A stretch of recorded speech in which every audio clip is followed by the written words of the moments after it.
Bom, pessoal, boa noite a todos. Então, dando início à discussão da temática Planejamento em Educação da semana 3, da disciplina de didática do curso de pedagogia aqui do UFTM,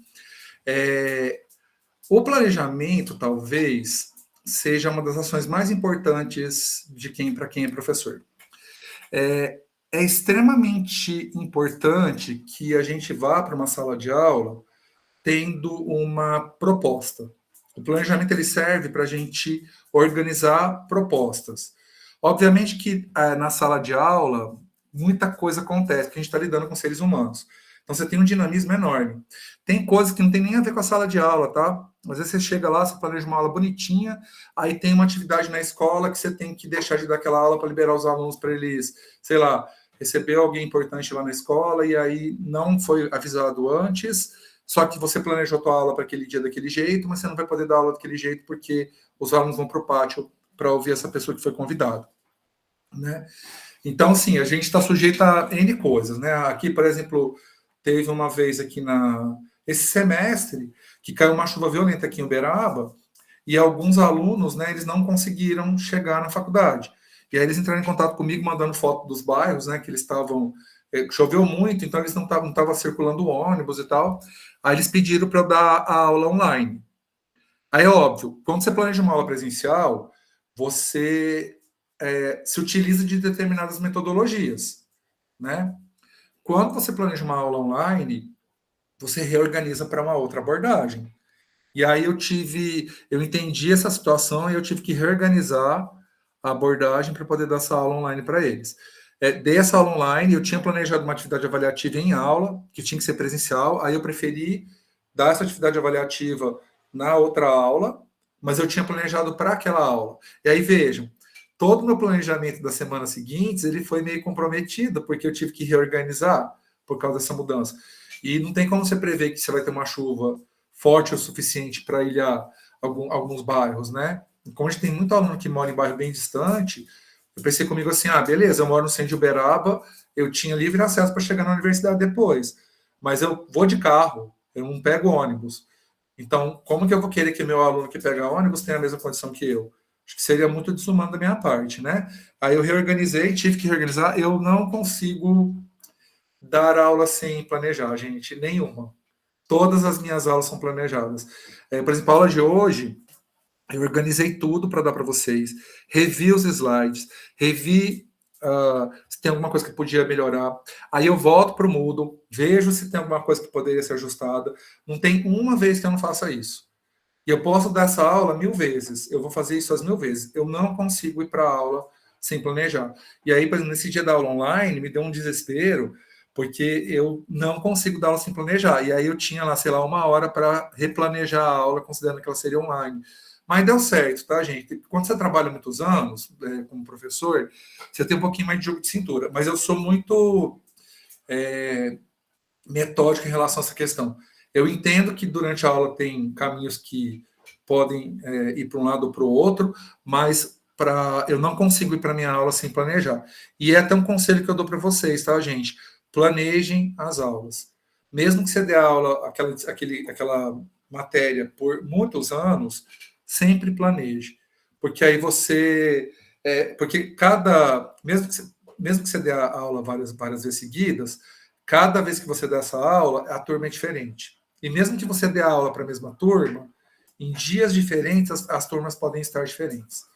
Por exemplo, a turma da biologia, que eu dou aula, que aconteceu essa questão da chuva, uma aluna faleceu, ela sofreu um acidente, e aí ela teve um traumatismo craniano, teve um coágulo no cérebro e morreu, assim, no mesmo dia. Ela estava de bicicleta, aí um carro se jogou, assim, ela não se sabe se o carro jogou em cima dela, ou não viu, e aí ela perdeu o equilíbrio, e ao cair ela bateu a cabeça na sarjeta. Ela levantou, foi embora para casa a pé, só que aí o efeito foi depois. Porque no cérebro não necessariamente é imediatamente que você tem o efeito, né? E a turma ficou arrasada, né? Ela faleceu numa terça e a aula com eles é na quinta à noite. Foi bem difícil, assim. Aí vários alunos foram... Aí o funeral foi na quinta, porque ela faleceu na quarta, na verdade. Porque o acidente foi na terça, ela faleceu na quarta, e o funeral foi na quinta-feira. Aí vários alunos foram, porque não era aqui em Uberaba, uma cidade aqui do estado de São Paulo, chama Ituverava, né? Que depois de Garapava, a hora que você vai de Uberaba sentido Ribeirão Preto, uma cidade que fica mais ou menos uns 70 quilômetros daqui. E aí eles foram, e aí vários alunos não foram na aula, principalmente o pessoal que era mais próximo, né? E eu fiz o planejamento de uma outra maneira, porque eu tive que considerar essa situação. E você não prevê que alguém vai morrer, né, gente? Então foi. A gente tem que ter esse jogo de cintura, é importante, mas eu não consigo não planejar. Então, eu consigo lidar com esses imprevistos, mas eu preciso ter um planejamento para lidar com o imprevisto em cima do planejamento, sabe? Mas claro que a gente gosta de viver no. Como que é? Viver perigosamente, né? Porque você ir para aula sem planejar, eu acho que é muito arriscado, de verdade, assim. Eu teria muitas dificuldades. Aí, antes de dar continuidade aqui, deixa eu ver que a Isabela colocou uma coisinha aqui no chat. Já tive ela com um professor que levava para a sala apenas um papel em branco e uma caneta. Eu sei que ele de alguma forma planejou ela, mas fico pensando, você chegar e falar absolutamente tudo sem apoio, sem texto, nem nada, sem atividade ainda, todas as aulas eram assim, e ele dava a prova no final. E então, eu acho complicado, né? Eu já cheguei, como eu dei aula há muito tempo em ensino fundamental, eu lembro que tinha algumas aulas que não é que eu não planejava, eu já tinha elas muito organizadas na minha cabeça, e aí eu chegava na sala, sentia a energia da turma, e aí eu ia para um caminho ou para o outro, né? Mas eu não fazia um planejamento formal igual para o ensino superior, né? Mas eu acho que no caso do sexto ano, o que acabava acontecendo? O nível de conhecimento que você tem para dar aula no sexto ano, de um determinado conteúdo de ciências, é um conhecimento mais elementar. Então, é mais tranquilo para você lidar. Agora, por exemplo, no ensino superior, você tem que saber muito daquilo que você está tratando, porque sempre tem algum aluno que pergunta alguma coisa que está para além daquilo que você consegue responder, tá? No ensino superior. Mesmo que você dê a disciplina por anos, sempre vai ter coisas que você vai ficar numa situação mais complicada. Então, assim, no ensino superior eu não consigo. No fundamental, às vezes aí eu chegava na lousa, assim, e aí o que eu fazia? Eu fazia uma organização da aula na lousa. Mas eu tinha a aula mais ou menos organizada na minha cabeça, né? Às vezes eu chegava, como eu dava muitas aulas, como eu dei aula fundamental, tinha dia que realmente não dava tempo de eu reestudar a aula, né? Aí eu chegava, tinha sala que falava assim, o que a gente viu na aula passada? Aí eles falavam e davam continuidade. Mas é porque depois de dar aula muitos anos é meio que você tem uma continuidade. Mas assim, eu evito isso ao máximo. Isso aconteceu algumas vezes, porque quando você dá, eu dava 60 aulas, gente, por semana. É muita coisa. Né? Eu não sei nem como que eu sobrevivi, tá? Mas eu provavelmente, se eu tivesse continuado nessa rotina, se eu não tivesse passado no concurso aqui, eu tinha dado um piripaque pelo menos há uns 10 anos. Eu já tive professor também que chegava com essa pegada. Eu acho complicado. A pessoa tem que ser, ela tem que ter uma organização de pensamento muito boa.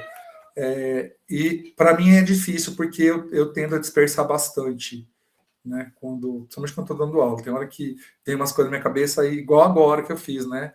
Deu uma digressão enorme aqui. Perdão, gente. Então, assim, eu tenho um pouquinho de medo. Voltando aqui para o tema, que é planejamento, né? Sair um pouquinho do planejamento, mas vamos voltar para lá. Pessoal, uma definição de planejamento é a organização estruturada dos passos para se atingir um determinado objetivo. E aí, conforme eu já disse, é uma forma de você recusar a improvisação. Eu acho complicado improvisar em aula e já coloquei alguns pontos por causa disso. Todo planejamento ele começa num ponto de partida, que é o diagnóstico da realidade atual. Então, assim, é importante que você entenda a turma para você desenvolver o planejamento. Na UFTM, geralmente a gente tem que deixar os planos de aula mais ou menos organizados antes de começar o semestre. O que eu faço? No planejamento da disciplina, que fica disponível no Siscad, eu proponho algo muito similar ao que eu tenho desenvolvendo ao longo dos semestres, né? E aí, quando eu dou aula para a turma a primeira vez, aí eu faço algumas adequações que são adequadas para aquela turma, né? Mas aí eu tento pensar um planejamento que ele é meio coringa, esse planejamento do Siscad, né, que vocês têm acesso também.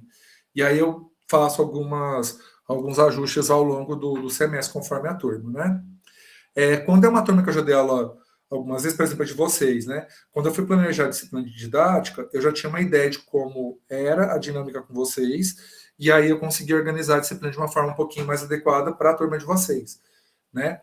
Mesma coisa lá na biologia. Quando é uma turma que eu já dei aula, eu consigo adequar a disciplina de uma forma mais precisa em relação àquela turma, né? Então, é importante ter esse ponto de partida. Às vezes a gente não tem, não, tá? Às vezes tem que chegar lá e ver o que vai rolar. Mas aí depois a gente consegue. Geralmente as primeiras aulas são aulas de reconhecimento, né? Uma vez que você tem esse ponto de partida, aí a gente precisa pensar como que a gente vai chegar lá. O chegar lá, pessoal, são os objetivos definidos, que a gente vai falar um pouco sobre eles agora. A primeira coisa que a gente deve definir no planejamento são os objetivos. Eu sei que a gente tende a querer definir conteúdo primeiro. É muito comum. Ah, tá, eu quero dar aula de reino animal. Então hoje eu vou dar aula de classe dos mamíferos, né? O objetivo nosso não pode ser o conteúdo. Por que eu vou ensinar reino animal? Porque está no currículo? Também. A gente é obrigado a ensinar reino animal, né? No 7º ano. Mas qual que seria... Por que o aluno ele precisa aprender sobre o reino animal?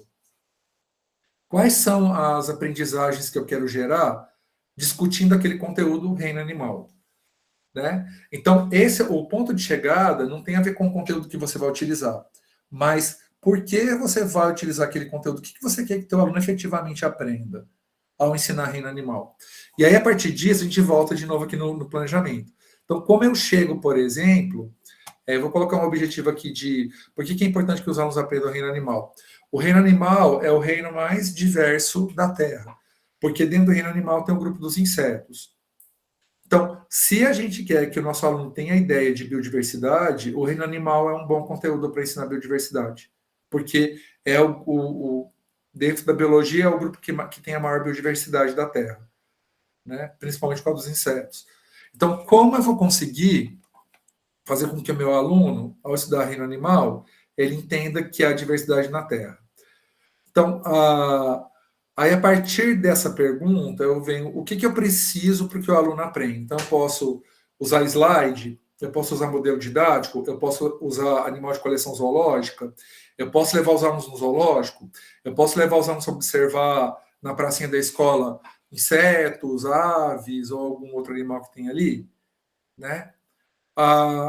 E aí, a outra pergunta, quanto tempo eu tenho para desenvolver essa aprendizagem? Eu tenho 1, 2, 3, 10 aulas? E aí, como eu vou saber se a minha atividade funcionou de fato? E aí, pessoal, a gente tem que tomar cuidado com uma questão aqui.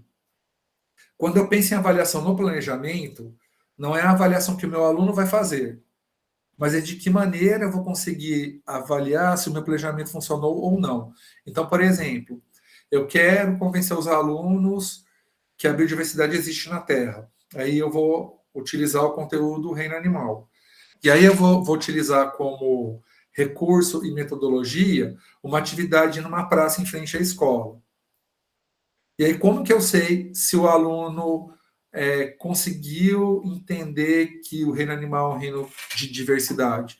Então, por exemplo, se ele conseguir identificar várias espécies de diferentes animais em um pequeno espaço geográfico que é uma praça, se ele conseguir relacionar essa informação daquela praça com outros espaços que ele frequenta, o sítio, o zoológico que ele foi, ou alguma exposição que ele foi em algum museu de história natural que tinha animais ali disponíveis, né? Ou a coleção zoológica que a escola pode ter ou não, né? Então, ou a gente levou, por exemplo, o aluno para a universidade semana passada, por exemplo, né? A gente recebeu aquela turma de 3ª série que eu comentei com vocês. O tema era reino animal. Aí eles tiveram a oportunidade de ver vários organismos que provavelmente eles não viriam em uma outra condição que não fosse indo até a universidade no laboratório conhecer, né? Então eles viram crustáceo, viram porífero, viram quinidário, que são grupos que a gente que mora longe de litoral, a gente praticamente nunca viu, né? Viu um monte de molusco, né? Aí depois no laboratório de microscopia eles conseguiram ver mosquito da dengue ampliado, né? Então para entender que tem a diversidade na questão das espécies, mas a hora que a gente olha utilizando algum aparelho que aumenta, a gente vê mais detalhes, né? Que o corpo do existe cheio de pelinho, né? Dá para ver bonitinho aquela zebradinha nele, quando a gente olha no microscópio. O olhinho é composto, a gente vê aquele monte de coisinha bonitinha assim. Né? Então, uma forma de eu avaliar é se ele consegue estabelecer essas relações. Né? A gente pode fazer uma avaliação, quando a gente avalia o aluno, o conhecimento do aluno, a gente pode também utilizar isso para validar se o aluno aprendeu ou não aquilo que a gente gostaria que ele aprendesse. Né? Mas é importante a gente ter essa clareza que a gente precisa avaliar o planejamento. Mesmo que eu avalie o aluno, eu preciso entender se o meu aluno, se eu usei uma avaliação e 90% da turma conseguiu responder aquilo que eu esperava, então eu posso até utilizar. Mas se respondeu 50%, eu também posso utilizar. Só que se você fizer uma avaliação que não permite se avaliar a aprendizagem e só permite avaliar conteúdo, talvez não seja uma boa avaliação do planejamento. Né? Por isso que é importante a gente planejar. No meu começo de carreira, eu fazia diário de classe, sabe? Depois, quando, por exemplo, eu tinha um caderninho que eu anotava, logo depois da aula, algo que tinha me incomodado, que tinha dado muito certo. Eu fazia pequenas anotações, assim, e não em todas as aulas, tá? Eu fazia naquelas que tinha acontecido alguma coisa mais significativa. E aí eu refletia sobre aquilo depois em planejamentos futuros, que é uma maneira também de a gente fazer avaliação, tá? Eu sei que às vezes a gente está muito cansado, principalmente quando a gente tem que trabalhar em mais de um cargo, que eu espero que isso aconteça com vocês, tá, gente? Que vocês consigam. Na verdade, eu espero que a condição salarial melhore de forma importante, de forma que nenhum de nós precise ter mais de um cargo na educação básica, que a gente possa conseguir sobreviver com o salário de um único cargo, né? Mas se isso não for possível, a gente não consegue em todas as aulas fazer isso. Mas deixar o caderninho lá acessível, porque caso tenha alguma situação que vale a pena anotar para poder refletir depois, é um lugar que você pode fazer isso. Que seja uma anotação breve, sabe? Um desenhinho, alguma coisa para lembrar. Eu não faço mais isso, né? Porque depois de quase 30 anos dando aula, gente, meio que você já tem. Você reflete sobre a questão de outras formas, sabe? Não precisa fazer uma anotação logo após a aula. Mas esse processo de avaliação é importante. Né? E aí, quando a gente pensa na questão do planejamento, gente, a escola ela é cheia de. Que eu acho importantíssimo. Para as disciplinas, eu falo assim, eu não faço mais essa reflexão pós-aula, né? Mas eu tenho um caderno que é de planejamento das disciplinas, que eu anoto algumas coisas que eu queria desenvolver. Que eu geralmente, por exemplo, eu vou dar aula de deriva genética, né, lá na biologia. Aí eu vou anoto assim, eu quero desenvolver tal coisa. Aí eu vejo se é possível fazer isso ou não. Né? Então eu tenho um caderninho que eu anoto, mas não com a mesma intensidade que eu anotava quando eu estava no começo da carreira. Né? E eu joguei tudo fora, gente, esse caderno, porque eu acho que é tão legal para memória do professor, sabe? Devia ter guardado para analisar, mas você não pensa nisso, né? Eu pensava em liberar espaço, eu joguei tudo fora. Deixa eu ver o que aqui, né? Colocou aqui, eu tenho um caderno. Tem um caderno para anotar as notas, frequência, desempenho e dificuldade de cada aluno. Eu tenho esse caderno que eu uso para o planejamento. Quando eu avalio seminário, por exemplo, todas as observações do seminário eu coloco ali. Então, eu acabo tendo essa prática também. Para mim é importante, até para depois, para poder questionar o aluno, né, no final do seminário, porque eu não questiono durante, né, eu questiono só ao final. Eu faço essa anotação para poder ver quais são os caminhos que eu vou tomar. Bom, pessoal, a escola, ela é lugar de planejamento. E aí tem planejamentos de múltiplas esferas, tá? Dependendo do papel que você tenha na escola, você pode participar de diferentes níveis de planejamento, né? Então, por exemplo, o que a gente chama de planejamento educacional engloba o sistema nacional. E aí tem currículo mínimo, BNCC, diretriz para a formação de professor, distribuição de orçamento, né? Que a gente pode ou não participar dessas discussões. Aí vai depender muito de onde você está no sistema educacional. Um segundo nível é o escolar, que tem a ver com a questão da gestão escolar. Né? Então, tem a ver com o PPP da escola, administração da escola, quem é o diretor, quem é o coordenador, né?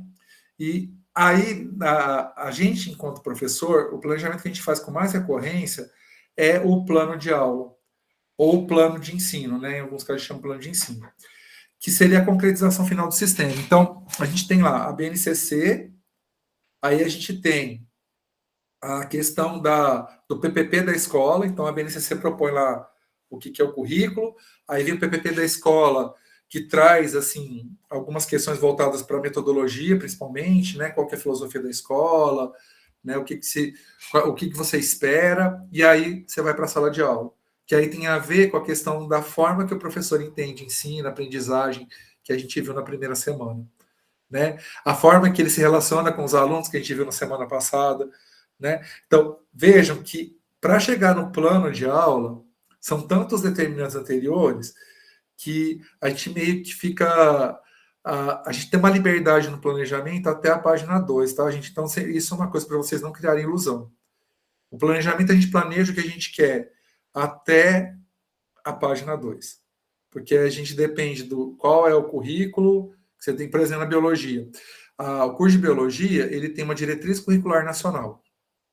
A diretriz curricular nacional, ela propõe que os cursos de biologia tenham tais e tais e tais áreas da biologia. E aí, como eu dou aula na licenciatura em biologia, eu também preciso entender a diretriz curricular nacional para curso de licenciatura, que aí é uma outra proposta. Então, por exemplo, eu dou aula de evolução, então eu tenho que pensar o que se espera na formação de biólogo que ele aprenda em evolução. Só que eu formo professores de ciência e biologia. Aí eu tenho que pensar de que maneira aquele conhecimento de evolução ele vai ser importante para o ensino de ciência e biologia. Aí, por outro lado, a gente tem os determinantes da própria universidade. Então, quanto tempo a minha disciplina vai ter, quantas aulas práticas eu posso dar, posso visitar espaço extraclasse, não posso, e aí você começa a ter outras questões que têm a ver com a dinâmica da própria universidade, né? Então, assim, o planejamento, ele ocorre em várias esferas, e a gente que é professor, o planejamento que a gente mais faz é planejamento de aula, depende da escola, pessoal, você tem que entregar planejamento semanal, planejamento mensal, planejamento bimestral. Em curso superior, você entrega o planejamento da disciplina. Então, você entrega um planejamento, se a disciplina durar um ano, é o planejamento anual. Se for semestral, planejamento por semestre. Quando eu dava aula em escola, a gente tinha que entregar no Fundamental 2 e no ensino médio o planejamento trimestral, que eu dei aula numa escola que era trimestre, não era bimestre. E na faculdade sempre foi o planejamento para disciplina. Eu nunca precisei entregar planejamento de aula, tá, gente? O planejamento de aula era para o meu controle. Agora, planejamento trimestral tinha que entregar no semestre, e eu lembro que, às vezes, na escola, eles pediam para a gente fazer um planejamento mensal também. Tinha o planejamento o trimestral, mas pedia para a gente colocar o que a gente pretendia desenvolver, por exemplo, no mês de maio ou de junho. Eles tinham que colocar lá, que era divulgado para as famílias e tal. Bom, o plano de ensino, gente, a gente tem que entender ele como um instrumento vivo. O que significa isso? Eu estou falando para vocês que é importante planejar, que a gente não deve que a gente não deve improvisar na aula e tudo mais, mas também a gente deve entender que o planejamento ele está sujeito a N questões. Aqui eu já dei alguns exemplos na aula de hoje, né, que aconteceram recentemente, e que isso leva a gente a reorganizar o planejamento. O que a gente precisa entender é que o planejamento seria interessante a gente trabalhar essas etapas aqui, do diagnóstico, da elaboração, da execução e da avaliação. Então, eu entendo qual é a realidade na qual eu estou inserido, aí eu vou fazer a proposta do plano, que aí vem objetivo, conteúdo, procedimento e recurso, que é o que vocês vão fazer na atividade dessa semana, e aí a gente vai para a sala de aula e executa. Esse planejamento vocês não vão executar aqui comigo, tá, gente? Mas em algum estágio vocês podem executar. Então, vocês podem propor um planejamento que no estágio execute. Né? Aí, o que vai acontecer? Ao executar no estágio, provavelmente vocês vão ter que voltar um pouquinho no diagnóstico. Será que aquilo que vocês planejaram é adequado para aquela realidade escolar que você está? E vai servir para o estágio? E aí você executa. Feito isso, aí você pode... isso aqui que eu propus funcionou. Isso aqui que eu propus não funcionou. O que eu posso fazer para melhorar? E dentro do que funcionou, o que é possível manter para outras turmas? Será que eu vou conseguir? Ou funcionou porque aquela turma tinha uma particularidade? Então, por exemplo, eu trabalho muito atividade em grupo em aula. As minhas aulas na biologia todas são avaliativas, tá, gente? Toda aula minha tem uma avaliação. E essas avaliações em aula, tirando a prova, né, que eu dou 2 provas por semestre, elas são em grupo, geralmente trios, né? E aí tem avaliação que o que eu faço é pegar um texto, por exemplo, dividir ele pela sala e depois a turma apresenta. Se é uma turma que é mais tímida, não funciona muito bem essa metodologia, eu tenho que pensar outras.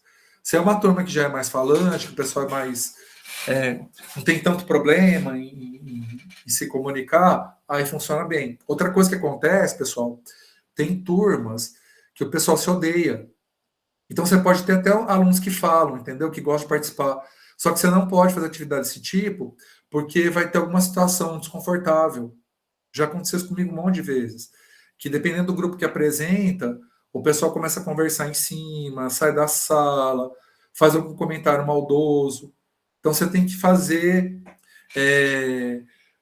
Você tenta fazer alguns ajustes, né? Porque aí você tem uma outra dimensão, que a gente vai falar melhor na semana que vem, mas que a gente vai falar hoje também, inclusive, né? Que quando a gente não ensina só um conteúdo específico, a gente ensina atitude, procedimento, né? Então, por exemplo, quando eu faço umas coisas dessas, mesmo por superior, é uma forma de você ensinar procedimento. Só que eu falo um negócio para vocês. Aluno adulto, de ensino atitude, perdão. Aluno adulto não gosta muito que você tente discutir atitude, não, viu? Eu percebo que geralmente o pessoal é meio refratário, assim, por exemplo, desrespeitar o colega, né? Quando ele está apresentando um seminário, e aí você fala, pessoal, olha, vamos colaborar, né? Agora é o momento de ouvir, né? Todo mundo gosta de ser ouvido, principalmente nessa condição do seminário. Tem gente que não gosta, né? Tem gente que não gosta nem que você faz avaliação, viu, gente? Já aconteceu comigo de eu fazer de eu começar uma avaliação de seminário, a aluna simplesmente ir embora, no meio da minha fala, eu avaliando, tá? Ela simplesmente saiu e bateu a porta. No curso superior, tá? No curso superior. Mas faz parte. Já aconteceu de aluno gritar comigo e sair batendo porta, porque eu estava explicando aí, eu percebi que a menina estava mandando mensagem no WhatsApp para o colega e ele estava olhando para mim dando risada, aí eu chamei a atenção da atitude, ela começou a gritar comigo, falando que eu pegava no pé dela. 8º período, gente. 8º período, não é começo de curso, tá? É quase formando. Que é isso, né? Aí a gente, enquanto professor, você vai aprendendo também talvez não valha a pena ir para esse lado, né? Eu dei aula muitos anos para sexto ano, então tem hora que eu acho que eu vou muito nesse esquema do sexto ano. Sexto ano você chama a atenção do aluno pelo nome, né? Porque não adianta falar, gente, presta atenção, eles não vão escutar. Você tem que falar assim, ô José, você está conversando, José, presta atenção na minha aula. E aí eu tenho muito isso na minha prática no ensino superior. E tem aluno que odeia que você faça isso, né? Já mudei bastante, porque eu já levei umas porretadas também, né, na cabeça. Mas é isso, né? Questão de tudo é planejamento. Então, eu planejo uma questão, aí durante a aula acontece uma outra coisa, eu reavalio e penso outras maneiras de lidar com isso de forma melhor. E aí, pessoal, o planejamento, basicamente, ele tem esses elementos, que é o que vocês vão ter que fazer na atividade. A primeira coisa que a gente tem que definir são os objetivos de aprendizagem, certo? Então, o que eu quero que meu aluno aprenda? Depois eu vou para os conteúdos. Então, pensando que eu quero que ele aprenda, o que eu posso utilizar para ensinar? E aí eu penso no como eu vou ensinar. Então, eu vou dar uma aula expositiva, vou dar um debate, vou dar um estudo de caso, vou dar uma discussão, vou dar uma aula expositiva, uma aula de laboratório, uma atividade de campo. Então, o que eu vou fazer para atingir esse objetivo de aprendizagem? E aí, para isso, o que é preciso? Se eu vou dar uma aula de campo, eu tenho autorização dos pais para poder sair da escola? Preciso. Se a praça é na frente, eu necessito da autorização dos pais para fazer essa atividade ali? Eu preciso de uma praça, então seria um recurso nesse caso? E aí a gente vai coletar a plantinha da praça para analisar, vai tirar foto, então precisaria de instrumentos para poder fazer o registro, né? Então, eu preciso definir essas questões. E como eu vou fazer a avaliação? E aí a avaliação, falei para vocês, é duas dimensões da avaliação, tá? A avaliação da aprendizagem do aluno e a avaliação se o planejamento funcionou. Então, quando a gente pensa na avaliação, são essas duas dimensões, né? E aí aqui, pessoal, quando a gente pensa curso, disciplina, unidade, aula, semestre, trimestre, geralmente esses componentes eles dão conta desse planejamento.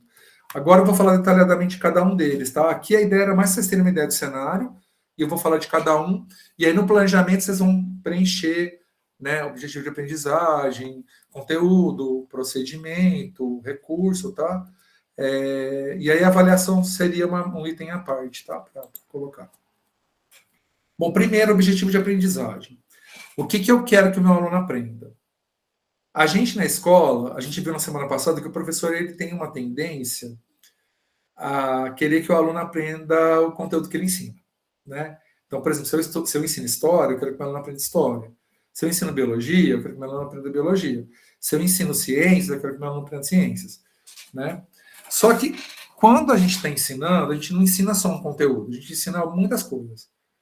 O conteúdo conceitual ou conhecimento é uma das coisas que a gente ensina. A gente ensina habilidade, que tem a ver com a capacidade de executar alguma coisa. A gente ensina atitude, que tem a ver com postura, comportamento. A gente ensina valor, que é princípio ético e moral. E a gente ensina conhecimento, que seria essa dimensão mais cognitiva.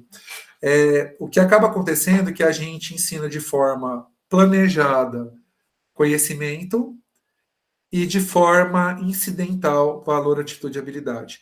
Sendo que a gente pode, no planejamento, vocês viram que os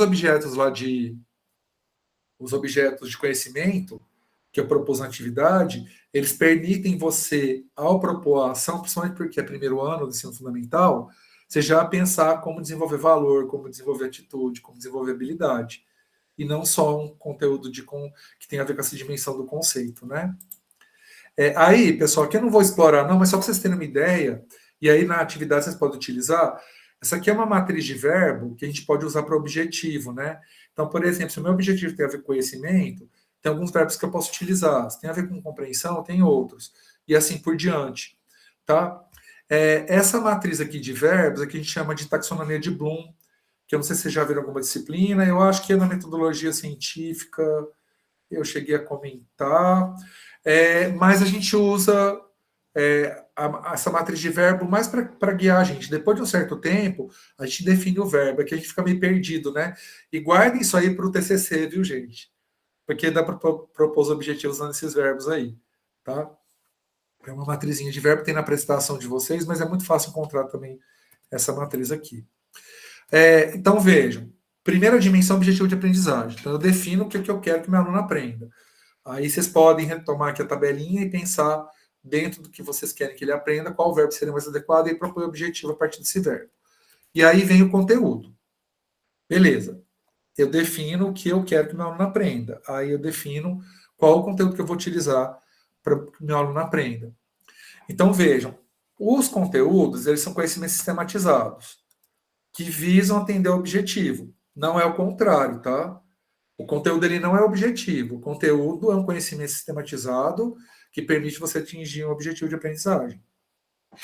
Quem atinge o objetivo de aprendizagem é o aluno, tá? Que a gente quer que nosso aluno atinja, na verdade.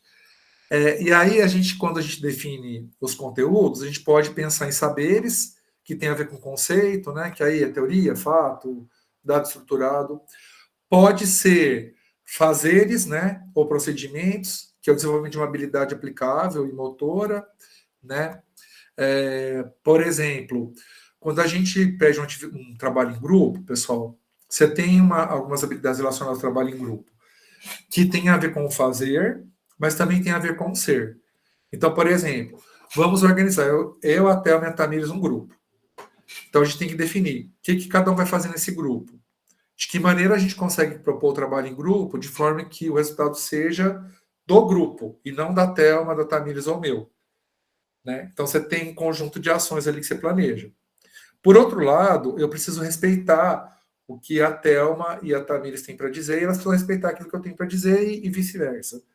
Isso é atitude. Ouvir o outro, ter uma escutativa, uma escuta de qualidade, faz parte do trabalho em grupo. E não é um procedimento, é um valor, é uma atitude. Então vejam, e aí dentro do trabalho em grupo a gente vai fazer um trabalho sobre planejamento, que aí é o saber que eu quero mobilizar. Entende? Então assim, como atividade em grupo sobre planejamento, a gente mobiliza o saber, o fazer e o ser. Então, ao fazer o planejamento lá que está proposto na atividade, tentem de alguma maneira mobilizar de conteúdo não só saberes, mas também fazeres e o ser, que tem a ver com atitudes e valores, certo? Importantíssimo, porque se vocês treinarem isso, quando vocês forem para a prática de sala de aula, fica mais fácil a gente ter isso mais claro. Ao invés de ter clareza só no conteúdo que eu ensino, eu ter no conceito, né, que eu ensino, eu ter clareza nos valores, atitudes, procedimentos. O ouvir um outro, na verdade, é um ser, né? É que a gente tem que saber ouvir o outro, mas dentro desse esqueminha aqui de conteúdo, o saber ouvir está relacionado a uma atitude de respeito em relação ao outro, né? Demanda um saber, porque assim, Thelma, tudo demanda saber, né? A gente tem que saber fazer, tem que saber ser e saber conhecer, correto? Tudo tem a ver com essa questão de saber. Só que aí, no caso do ouvir, está muito mais relacionado a uma forma de você lidar com as outras pessoas e se entender nesse espaço coletivo, do que sobre um conceito específico lá de biologia ou de didática ou de pedagogia. Entendeu a questão? Saber, mas está muito mais nessa dimensão do existir enquanto sujeito dentro de um grupo social do que eu saber matemática, por exemplo. Por isso que a gente diferencia. Na verdade, tem autores que tratam disso. Tem um autor que chama Noll, que ele trabalha esses conteúdos atitudinais, procedimentais e conceituais, né? Que eu trago aqui. Também tem o Bernard Charlot, ele trata isso como figura de aprendizagem, né? Então, ele trata o saber fazer e o ser como figura de aprendizagem. Né, que é bem bacana, até esses dois autores aí. Que eu posso colocar, se vocês quiserem, eu posso colocar o capítulo do Charlot e o trabalho do Noll. Deixa eu anotar aqui que eu coloco o material complementar, para quem quiser se aprofundar um pouquinho. Noll e o Charlot no planejamento, só para não esquecer de colocar isso. Espera que eu vou tirar. A minha gatinha resolveu deitar em cima do mouse. Fala oi para eles, que eu sei que você gosta. Toda semana ela tá aqui, gente. E ela vai formar em pedagogia, tá? Só avisar vocês que a gente vai ter uma gata pedagoga. Bom, e aí, pessoal, eu vou dar alguns exemplos de como que a gente encaixa o objetivo com o conteúdo, tá? Então, por exemplo, se eu quero que meu aluno compreenda a importância da soma e da subtração em sua vida, eu posso utilizar como conteúdo a aplicação da operação de soma com números de até um algarismo.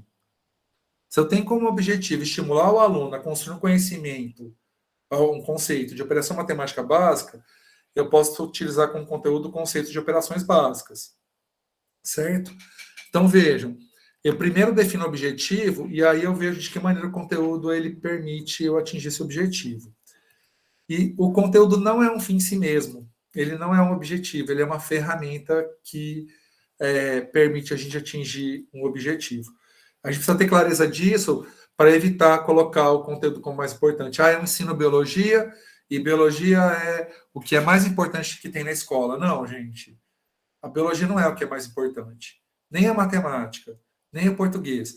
Esses são conteúdos, né, escolares importantes que a escola tem responsabilidade de ensinar, mas quando eu ensino português, eu não quero que o meu aluno saiba o que é um sujeito, um objeto, um predicado. Eu quero que ele saiba o que é um sujeito, um verbo, um predicado, para ele conseguir se comunicar. Entende? Não é a gramática que é mais importante, mas é a forma que ele vai usar essa gramática para poder existir em sociedade, para poder ser profissional. Né? Então, quando a gente muda o foco nosso para o objetivo ao invés do conteúdo, a gente traz sentido para os conteúdos. E aí a gente não tem aquele risco de ter aquela pergunta do aluno: por que eu estou aprendendo isso? Uma vez uma aluna minha de 7 anos perguntou: professor, por que eu estou aprendendo mamífero? E que assim, você estuda mamífero na escola, você vai estudar uns detalhamentos lá que até hoje me pergunto por que tem que se ensinar aquilo. Tem no currículo, a gente acaba meio que seguindo, né? E aí eu expliquei para ela, para entender diversidade, que a gente é mamífero, para a gente entender que a gente não está parte da natureza, que a gente faz parte da natureza dentro do grupo dos mamíferos. E aí eu tentei trazer essa questão, né? Mas eu achei bem interessante a pergunta dela, que a gente espera que ela no mais velho faça isso, mas ela no 7º ano já pensa sobre. Acho que até os de fundamental não faz isso, viu, gente? Perguntar por que eu estou aprendendo isso. Né? Tadinho. Bom, e aí, pessoal, como que a gente seleciona os conteúdos, né? Então, lembrando, conteúdo pode ser saberes, pode ser fazeres e pode ser atitudes e valores, né? Primeiro, esse conteúdo tem algum significado? Então, ele tem uma relevância, conexão real com a vida do aluno?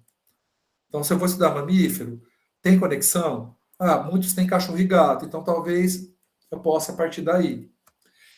Validade. As informações são confiáveis, representativas e cientificamente atualizadas? Gente, em tempo de IA, a questão da validade e da confiabilidade ela é baixa.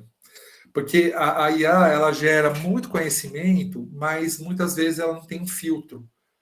Quem define o filtro é o sujeito que vai utilizar aquela informação produzida pela IA depois, né?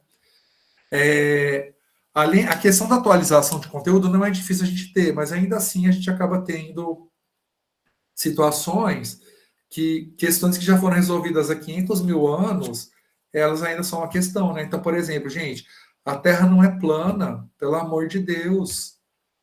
Não é um conhecimento atual esse, né? E ainda assim tem gente que defende a Terra plana, e aí usa uns argumentos nada a ver, né?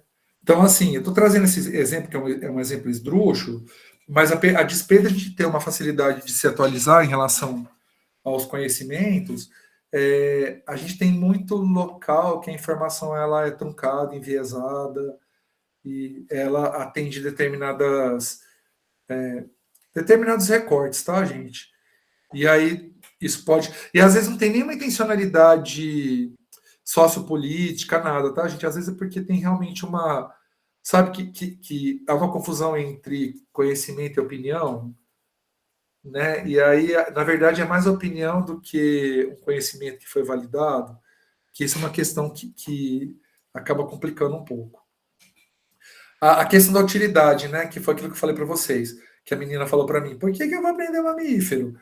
Então, a gente precisa entender, será que aquele conceito, aquele conteúdo que eu estou ensinando, ele tem alguma aplicabilidade prática e o aluno consegue associar isso ao mundo real? E aí outra coisa também, tá, pessoal? Que é bem uma dimensão real e logística. Aquilo que eu quero ensinar, da forma que eu quero ensinar, é adequado para aquela turma? Considerando o número de alunos, considerando se eu tenho ou não alunos PCDs de inclusão, considerando a idade, considerando o local. Eu não posso, por exemplo, chegar e dar uma aula de invertebrados e começar a falar um monte de bicho lá do litoral, sendo que eu estou numa escola em Uberaba, que a maioria dos alunos nunca foi na praia. Ah, mas já viu Procurando Nemo, já não sei o quê, mas não é a mesma coisa, gente. Não é a mesma coisa, né? Então tem essa. Ainda Uberaba tem um rio perto, né? Então alguns bichos aquáticos a gente consegue até falar sobre eles, mas ainda assim não é todo mundo, tá? Aqui em Uberaba tem o Museu dos Dinossauros que eu recomendo todos vocês a conhecer, tá? Se algum dia vocês vierem para cá, que é super legal. Aqui em Uberaba, o Museu dos Dinossauros e o Museu do Chico Xavier, gente, são dois espetáculos, tá? Dois espetáculos. Dependendo da religião que vocês tenham, o Museu do Chico Xavier é um negócio assim, parece aqueles museus de São Paulo, assim, uma coisa absurda, interativa, é bem legal, assim. Tendo um olhar histórico, né, não religioso, mas histórico, é interessante para conhecer. E o Museu dos Dinossauros não precisa nem falar nada, né? Uma referência, Uberaba é referência em estudo de dinossauro, e esse museu é só uma concretização disso, né? Tem aluno que nunca foi no Museu dos Dinossauros, morando aqui em Uberaba. Tem aluno da faculdade que eu levo eles na disciplina, né? Porque como eu dou aula de evolução, tem tudo a ver com dinossauro.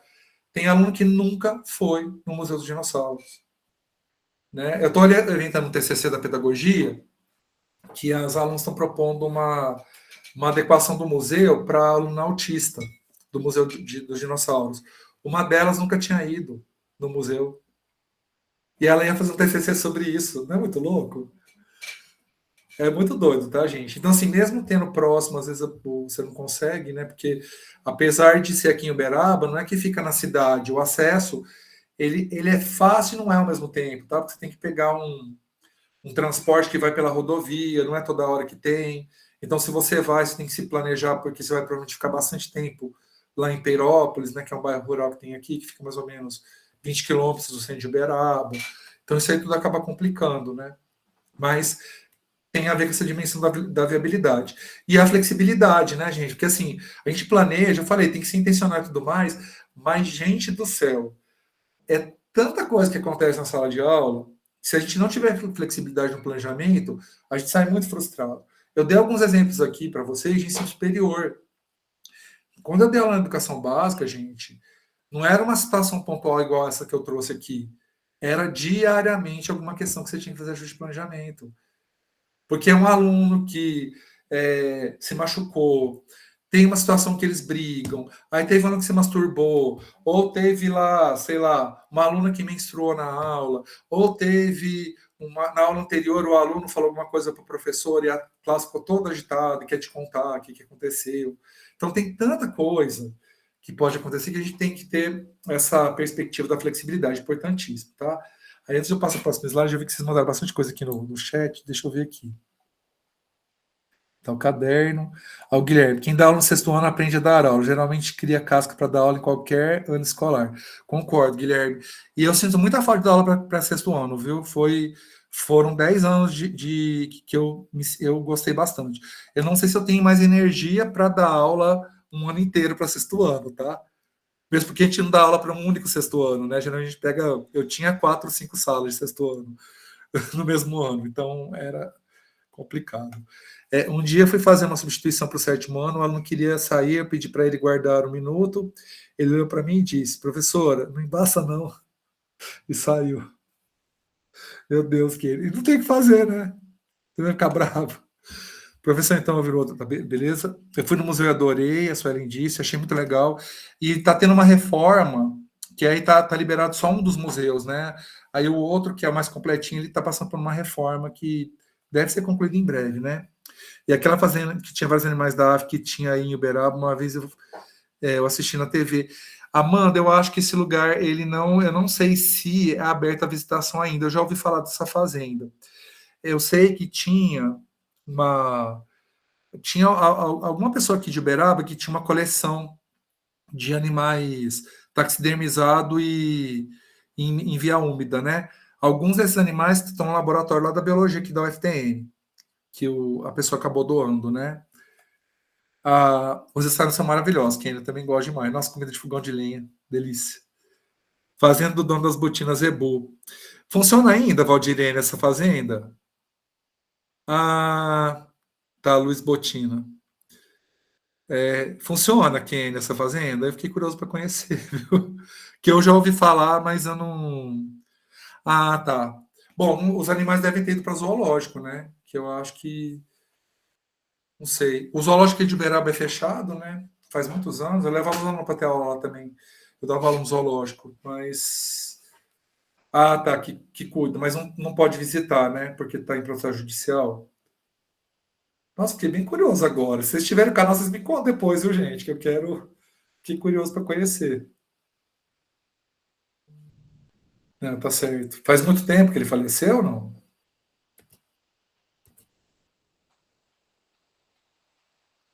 Bom, eu fiquei curioso agora.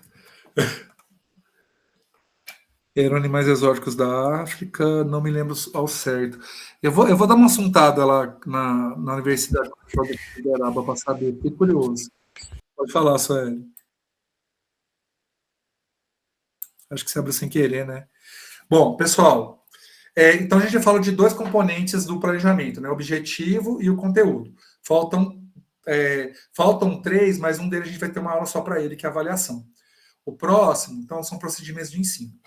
Aqui eu vou falar de forma mais geral dos procedimentos, porque a gente vai ter uma aula inteira sobre eles na semana que vem, tá? A gente fala de procedimento de ensino. O procedimento de ensino é a forma como o professor apresentará o conteúdo. Dependendo do autor, a gente chama isso de método, metodologia ou técnica, aí tem N questões que eu não vou entrar aqui na aula de hoje em relação a isso, na semana que vem a gente comenta mais sobre isso, tá?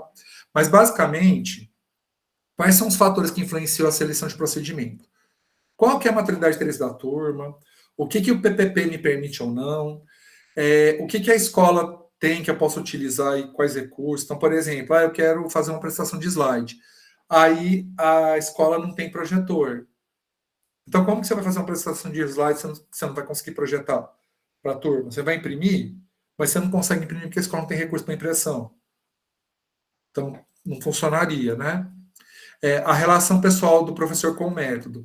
A gente comentou aqui, né, na primeira aula, dos métodos associacionista, comportamentalista, né? A gente falou sobre eles. O sócio-interacionista. Só que aí, dependendo, o professor, ele não... Ele até quer utilizar aquele método, mas ele não tem muita afinidade por ele, ou não tem muito conhecimento sobre ele. Como que ele vai utilizar? Né? E aí vem o PPP, porque o PPP geralmente ele define, né? Aqui a escola é montessoriana, por exemplo, ou aqui a escola é piagetiana, ou a escola aqui tem uma abordagem freiriana. E aí, se no PPP está escrito isso, a gente espera que o professor, ao fazer o planejamento dele e a escolha de procedimento, ele proponha procedimentos que tenham uma relação lógica ou com metodologia do Freire, ou metodologia montessoriana, ou metodologia piagetiana, né? Só que o que acaba acontecendo na prática? Muitos professores abordam, PPP traz lá uma abordagem freiriana, e aí na sala de aula, o professor talvez ele nem conheça o PPP da escola, deveria conhecer, mas ele nem conhece. E aí ele tem uma formação mais tradicionalista, né? Ele tem uma abordagem mais nesse sentido, e aí as aulas dele todas são nessa né, digamos assim, nessa abordagem tradicionalista, que é incoerente com o PPP. Só que é coerente para o professor, porque é o que ele consegue fazer. Né? E aí, como que funciona isso? Então, você tem uma... Quando a escola define a abordagem, ela precisa conversar com os professores para entender. Porque não adianta, por exemplo, eu colocar lá uma abordagem freiriana na escola, sendo que a maioria dos meus professores, o que eles dão conta é uma abordagem tradicionalista. Então, é melhor trazer um PPP com uma abordagem tradicionalista e tentar entender de que maneira eu posso utilizar essa abordagem a potencializar a aprendizagem do que ficar insistindo que eles trabalhem a perspectiva freiriana, sabe, gente? Então, quando vocês entrarem em escola, não perca a oportunidade de discutir PPP. Nem sempre a gente tem espaço, viu, para discutir isso. Mas consulta o PPP da escola, tenta entender isso, porque isso acaba interferindo na prática da gente, né? De alguma maneira. E aí, o que a gente espera, né? Quando a gente utiliza essas variáveis, né? Então, a gente espera que o aluno fique ativo, que a gente consiga integrar novos dados, a estrutura cognitiva do aluno, enriquecer a competência, garantir diversidade na estratégia. E aí, semana que vem, a gente vai falar mais sobre isso, tá, gente? Eu amo a aula de metodologias, tá? Eu amo. E aí eu vou falar de algumas metodologias que eu usava quando eu estava na educação básica, também é bem bacana. E aí, por fim, os recursos. Basicamente, quando a gente pensa em recurso, pessoal, para o planejamento, ou é recurso humano ou é recurso material. Recurso humano está muito ligado às pessoas que estão envolvidas no processo. Então, é professor, auxiliar de classe, direção escolar, professor de apoio, secretário, o pessoal que trabalha na limpeza, o pessoal que trabalha na merenda, né? Porque tudo isso interfere. Então, quando a gente pensa em recurso humano, então, por exemplo, eu dei aula numa escola que ela tinha uma sala de aula que ela ficava debaixo de árvore. Gente, era muito bom isso aí. Tinha umas mesinhas de concreto assim, debaixo de árvore. E aí, para usar esse espaço, eu tinha primeiro que verificar se ele tinha sido limpo. Porque como tinha árvore, todo dia ele precisava ser limpo. Porque era um espaço, ele não tinha telhado, era um espaço aberto. Então só dava para utilizar depois que o pessoal da limpeza tivesse limpado. Então eu ia usar a sala, eu tinha que primeiro consultar. Vocês vão limpar hoje? Posso usar lá? Não vai interferir? Porque também tem um detalhe, né? O pessoal da limpeza tem um horário para limpar. Aí eu chego lá com uma turma de sexto ano. E aí eu interfiro na dinâmica. Porque não é que assim, eles podem ir lá qualquer hora limpar aquele espaço. Tem lá dentro do planejamento deles, igual a gente planeja a aula, o pessoal também planeja como que vai ser a questão da limpeza na escola, né? Então é importante a gente ter essa questão, considerar esses sujeitos todos, né? Nunca só o professor, mas todos os sujeitos que estão envolvidos na escola.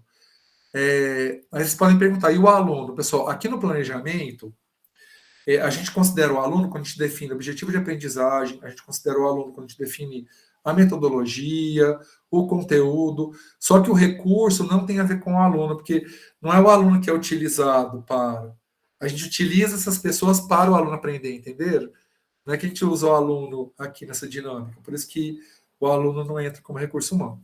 Recurso material são os instrumentos físicos e tecnológicos. Então, quadro, projetor multimídia, computador, laboratório, material didático. Aí a gente pode pensar em espaços, né, escolares, também. E aí, pessoal, aqui está o modelinho do planejamento que vocês vão fazer. O arquivo que está lá, ele é exatamente uma cópia disso aqui, tá? Que aí tem discente a disciplina, a turma primeiro ano de ensino fundamental, o objeto de conhecimento vocês vão colocar qual que vocês vão escolher, né? Educação física, arte ou história, e aí colocar a duração. Só lembrando, gente, que é dentro vocês não podem trabalhar qualquer temática de arte, qualquer temática de educação física, qualquer temática de história. É aquele objeto de conhecimento que eu peguei da BNCC que está lá na comanda, tá? Vocês vão escolher a área, arte, educação física ou história, mas vão trabalhar ações voltadas para aquilo que está sendo proposto ali, tá? Para vocês não perderem de vista essa ideia do planejamento. Aí aqui você coloca a aula, objetivo da aprendizagem, conteúdo, procedimento e recurso. Então, na aula 1, por exemplo, eu quero trabalhar diversidade de corpos. Então, eu quero que meus alunos entendam que corpos diversos existem dentro do espaço escolar. E aí, quais são os conteúdos? Eu posso trabalhar cor de pele, então, variação anatômica, né, tamanho, forma dos corpos, né? Um procedimento que eu posso fazer, eu posso pedir para os alunos se deitarem, né, colocar papel pardo, pensando que é primeiro ano é pequenininho, e fazer um traçado do corpo deles, e aí pegar esses papéis e pedir para eles falarem o que eles veem de diferença, que são todos humanos, né, são todas pessoas ali, mas aí você tem diferentes formatos de corpos, então ele poderia ser um planejamento, e aí recurso que eu preciso, canetinha, papel pardo, né? Entendeu? Então, assim, aqui eu estou dando um exemplo bem rasante, mas essa seria uma possibilidade daquela proposta lá da educação física, tá? E aí, para finalizar essa discussão do planejamento, tem 3 aspectos que são muito relevantes no planejamento, tá, pessoal? Primeiro, coerência e precisão. Os planos estão perfeitamente alinhados ao objetivo com a maior clareza possível? Segundo, realidade da turma. A estrutura foi pensada em função da maturidade do contexto específico dos alunos? E terceiro, continuidade e flexibilidade. O planejamento prevê adaptações dinâmicas sem perder o foco da meta final? Porque, assim, eu falei para vocês que a gente está sujeito a todo momento a reorganizar o planejamento. Só que eu não posso perder de vista o que eu quero que meu aluno aprenda. Mesmo que eu faça ajustes de recurso, de procedimento e até de conteúdo, eu não posso perder de vista o que eu quero que meu aluno aprenda. E aí, nesse sentido, que a gente mantém a identidade do planejamento, mesmo que a gente precise flexibilizar. Certo? Aí, pessoal, tem as referências aqui, né? Do Enforçado que está disponível, do Malheiros, que eu acho que vocês não estão conseguindo acessar a minha biblioteca, mas aquele material de estudo primordial, ele é suficiente para conseguir fazer a semana, tá? Para aqueles que quiserem aprofundar, tem as outras partes lá dentro da semana, que eu sugiro que vocês, mesmo que não forem estudar nesse momento, que vocês baixem e guardem como como material de apoio, né? Bom, pessoal, eu acho que era isso. Vocês têm alguma pergunta, algum comentário? Eu vou parar a gravação, porque aí vai a aula bonita.